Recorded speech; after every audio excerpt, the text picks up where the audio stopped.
Hi, everyone. It is Jaime Jo right here at Madlit Musings podcast, and I am attempting to do something I've never done before, and that is have more than one author on the podcast at the same time. So if you are listening to this on Spotify or iTunes, there is a video version that's going up on YouTube, which might be easier to watch because you'll be able to see faces. But that being said, we have 3 of 10 authors in a new Christmas novella collection called the Holiday Menace Collection. And I'm going to introduce the 3 who are with us today. We have Sarah Hamaker, we have Terry Weldon, and we have Jerusha Agen. Did I pronounce your last name right, Jerusha? No, but that's okay. It's Agen. Agen. Yeah, it's you tricky. probably get that all the time. Well, you nailed my first name though, and not many people do that. So that well, was good. see, but I'm used to calling you Jerusha. Right. I just don't usually walk around saying you and your Right. last name. Yeah, Right? that's true. Need to practice that one more. Yeah, sorry. All right. Well, I'm really excited to have all 3 of you here today. And before we get started, just kind of doing our roundtable coffee chatter, Sarah, why don't you give us a quick rundown about the collection, the authors who are in the collection, and just kind of the overview of what we would need to know? Sure. So around last fall, I thought, I want to write another Christmas romantic suspense novella. And I thought, I've never been in a collection. So I said, maybe there are other, romantic suspense authors out there who have the same desire to write a Christmas novella. Yeah. And yeah, there were. There were. So we ended up with 10 of us. And each of the novellas take place in December, Christmas time. Mm-hmm. And they're all romantic suspense stories. So there's danger, there's suspense, there's a hint of the mystery, who's causing all this chaos kind of thing in each of the stories. But they're so different. I just love it. Haven't read all of them yet, but I'm working my way through, and they're all just marvelous because they're all just different, but they still give you that great Christmas feel to them. Yeah, and it's fun to have that suspenseful Christmas feel for those of us who are into suspense and mystery and not just romance. Not that there's anything wrong with the romance, not saying that, but it's always fun for me. I like to read the stories that have a little bit of extra. You might die in this book. And nothing says Christmas than you might die. So right. It's the ultimate Christmas gift. I might be pushing it there. Yeah, maybe a little bit, but they're all happy endings because, yes. We love to, so they're all, very satisfying, I think, with the way we wrap it up, and they all get their Christmases in a positive note after all the danger and suspense for it. Yes. So so we have Terry and Jerusha with us today, and then the other authors are Mary Alford, Lori Altbaumer, Danielle Grandinetti, Karen Kirst, Kendall Hoxie, Hope Wellborn, and I am missing, Pat O'Brien. Wow. So we have a great mix of some new authors.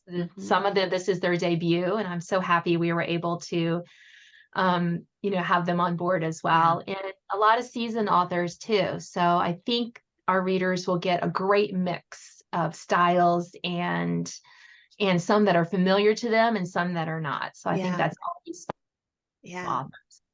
Well, one of the things I love about novella collections is it's a great way to be introduced to new to you authors, not necessarily new authors, but just authors you've never read before. Yeah, and in some of the comments that we've had, some of the reviews we've had have mentioned that. They're like, I knew 1 or 2 authors in here, and wow, these are all really great. It's been nice to learn and to meet new ones. So I think we've all accomplished what we set out to accomplish just with that. It's just so much fun to introduce new authors to us. And when you're in a collection, you really just get that opportunity to kind of meet new readers, and we all love meeting new readers. So, oh yeah, for sure. So let's move on to Terry. Terry, tell us a little bit about your novella that's part of this collection, and even a little bit about some of the work that you've done outside the collection. I'd love to get to know you more. Okay. My novella is Murdered by Christmas, And it is about a serial killer who has targeted my heroine. And what he's looking for is he's looking for like the perfect bride. And so they call him the bridal veil killer because he has killed 3 women prior. And he fixates on them and he thinks they're going to be the perfect bride. And then they do something that he considers a betrayal. Mm. And so once they betray him, then they're no longer the perfect person for him. Right. And so he'll kill them and he'll move on to someone else. And when the book opens, he has just killed his 3rd victim, and he is fixated on Winter, which is my heroine's name. Okay. And she had previously been involved with the detective who is on the case, and they had broken up, and this throws them back together. And so it's kind of a reunited love story, solving the crime together type. So The try not to die story that we all love to read. Right. Yeah. But my heroine, I joke that my heroine loves the hero's dog as much as she loves him. Oh, of course. Really puts herself in danger to protect the dog, and the dog adores her, and the dog's trying to protect her as well. So Oh, I love that. I love that. You know, one of the first rules in writing that I learned was you never kill a child and you never kill a dog in your books. Other than that, kill as many people as you want. yes, But don't touch the dog. touch the dog. I love And it. I don't know if you guys are familiar with Sherry Stover, but her dog Nico is like the picture of my dog Potter. Okay, that's neat. I love it. That's awesome. Now, Terry, this was not your first foray into writing, though. You've been a writer for some time, correct? I have, and I have some other published novellas, but this is my first published suspense novella. Okay. So when Sarah put this opportunity out there, I was just thrilled because I had been looking for a way to get into suspense and to, hopefully something that would get the book, the collection's perfect because it does draw people who are interested in suspense. And so she made the opportunity, and I don't know, I jumped on it fast. And then I know she asked when we had our meeting, she wanted everybody to pray about it. And I told her, I said, I consider this an answer to prayer. Oh, I love that.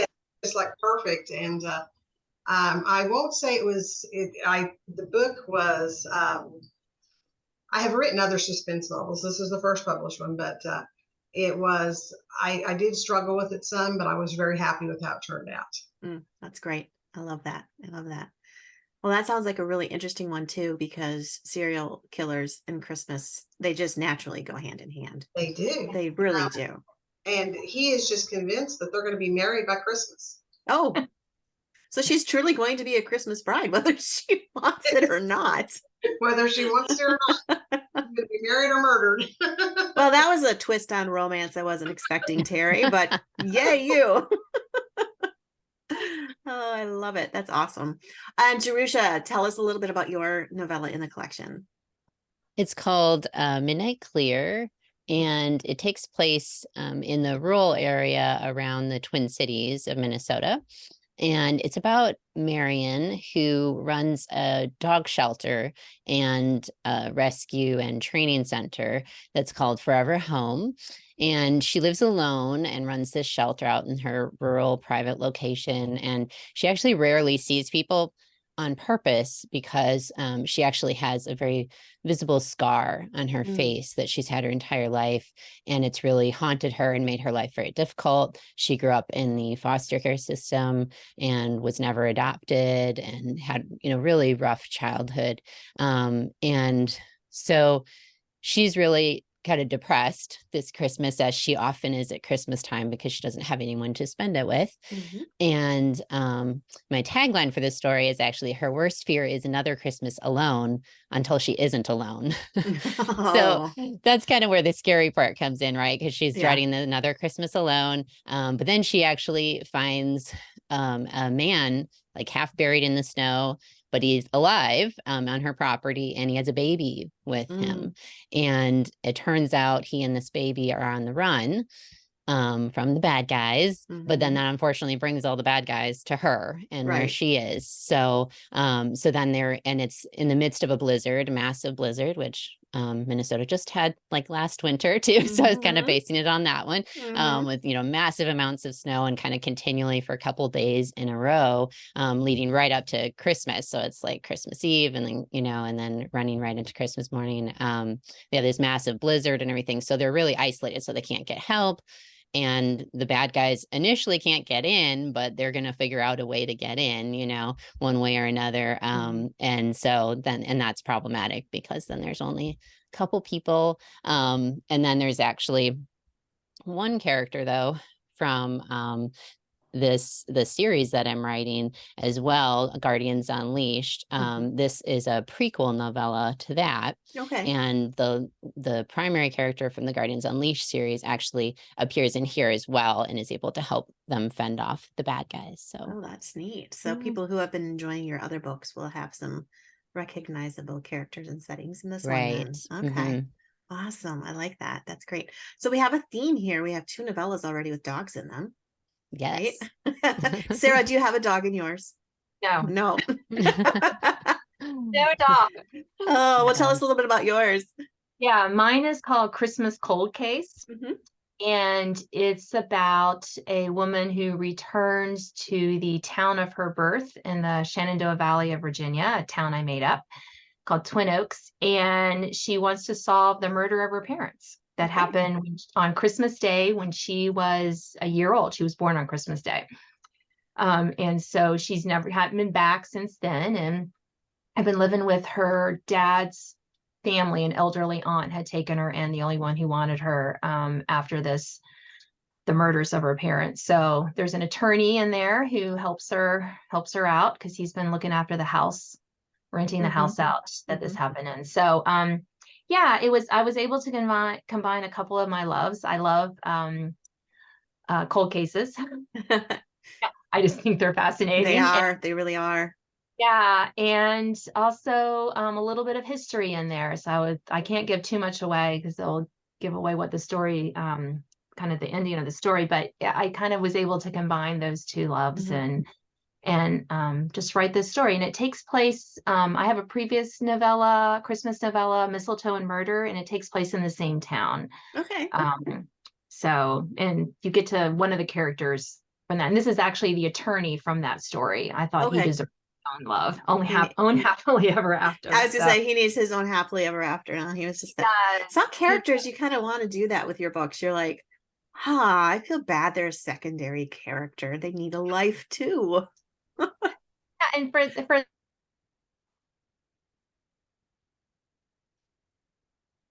think she froze. Sarah. I kind of like him, and he's all. So I was able to give him his happily ever after, and he gets to save the heroine, and we get to solve the mystery. So it's great. I love it. Okay, so this question is really for anyone who wants to jump in and answer. But what is it about? I mean, because let's be honest, really, when you think about killing and suspense and murder and cold cases and stalkers and serial killers, that really doesn't seem to go hand in hand with Christmas. And yet it's a popular combination. So what do you think it is about Christmas and suspense that makes collections like this such a must read around the holidays? Well, I'll go first because I've thought about this. Okay. You know what I think it is? I think it's the incongruity of it, right? The juxtaposition of happy family Christmases and death and destruction. I mean, there's not that they go hand in hand, but there's something about that I think we want to see that evil overcome. And that, especially that happy family kind of feeling at Christmas. And how, I mean, Agatha Christie set a lot of her books around the holidays, the snowbound house, it's Christmas, let's have, one's there. And there's just something about that kind of, it seems weird, when I was talking about this to my family, they're like, you're doing what? You're writing about, I said, yes, but there is a lot of, I think there's just so wonderful themes to kind of play with. and to kind of all our longings. And for so many of us, Christmas has so many traditions and so many expectations and everything. And we can really have fun with it as writers and upend those and turn those and, use those to tell a really, at the end of the day, I think a real positive story about the power of Christmas. Right. And as Christians, we have that whole, goodness, we have that whole nativity story to bring in there as well, that redemption that's coming in the form of the baby that really adds, I think, that extra layer to our stories and make them very hopeful, I think. Yeah, absolutely. Absolutely. So again, question for any of you, how do you incorporate your faith and the faith story of Christmas into your novellas? Are people gonna, when readers pick up the book, are they gonna get a really overt faith-giving story, or are you more subtle and organic, or where do you fall on the spectrum? I guess I can grab this one first. Sure.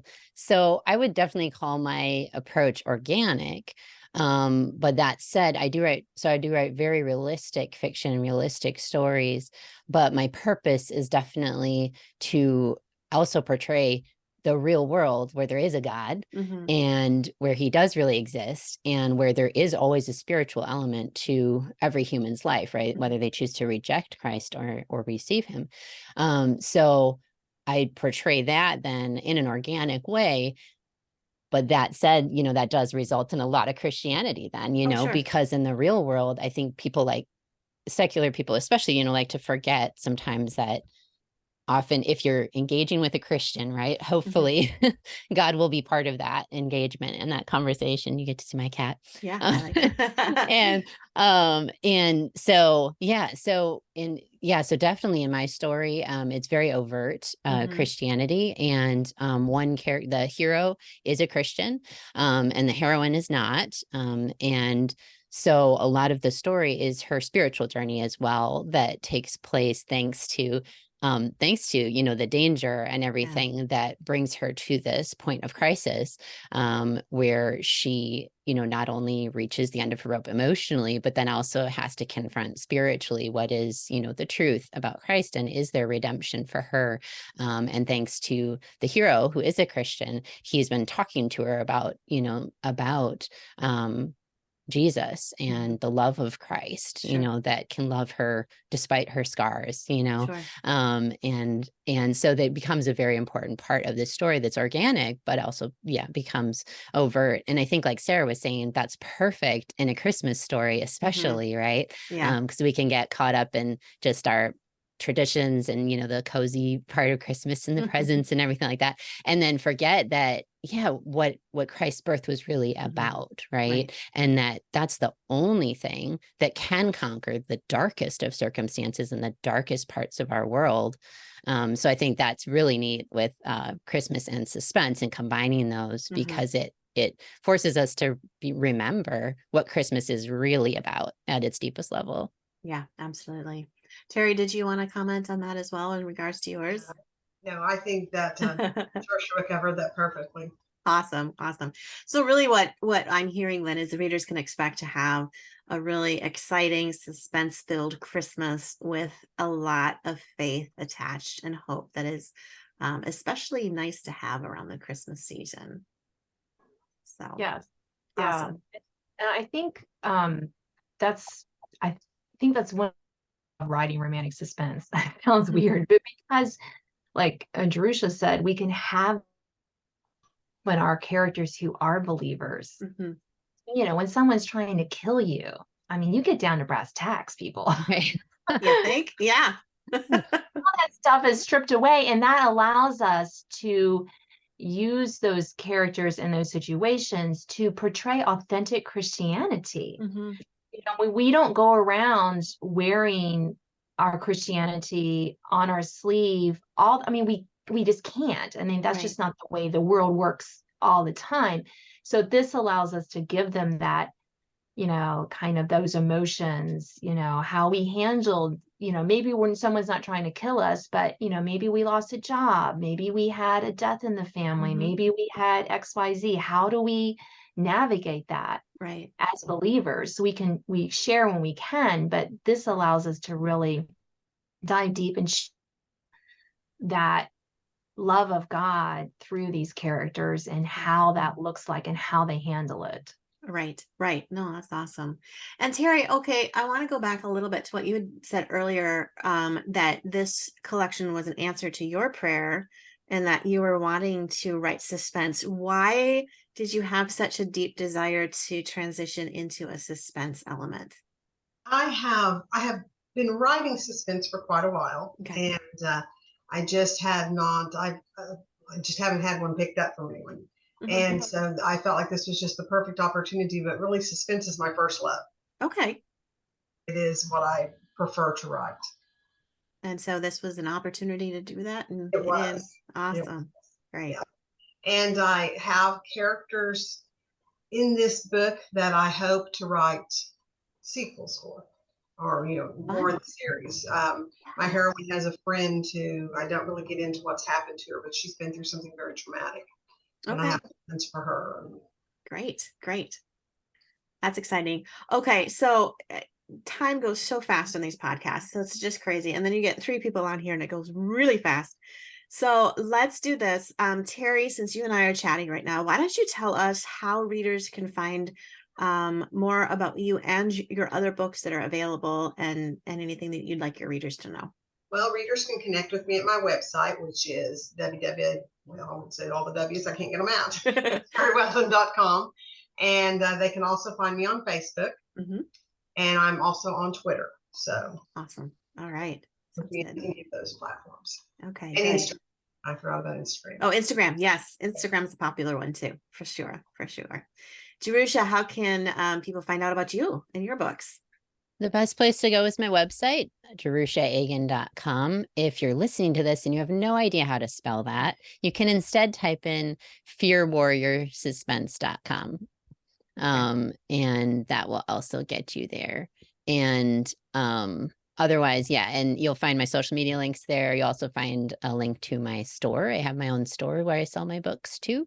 That's jerushastore.com if you want to go directly there. Yeah, so that's it. Good. And Sarah, wrap us up with how we can follow you and anything else you'd like us to know about the collection. Yeah, so the collection is only available in ebook form. I am only on Amazon. I am so sorry, but it's like 1,000 pages. I was going to say 10 authors.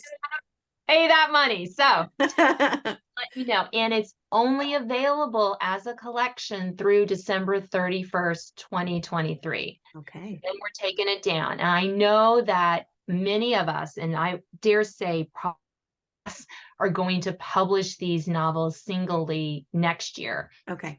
For 2024, you'll be able to buy one in Jerusha's store, but not Holiday Menace. So just let you know that. So get it now. It's also available on Kindle Unlimited, so you can read it if you're a member of that. Please do. Read. You can connect with me at sarahhammerkerfiction.com or sarahhammerker.com. And I'm on Facebook, LinkedIn. I am not on Twitter. I ditched it. Instagram. And I have a newsletter that you can sign up for. I do give a free novella away if you sign up for the newsletter. It's not Christmas one, but still pretty good.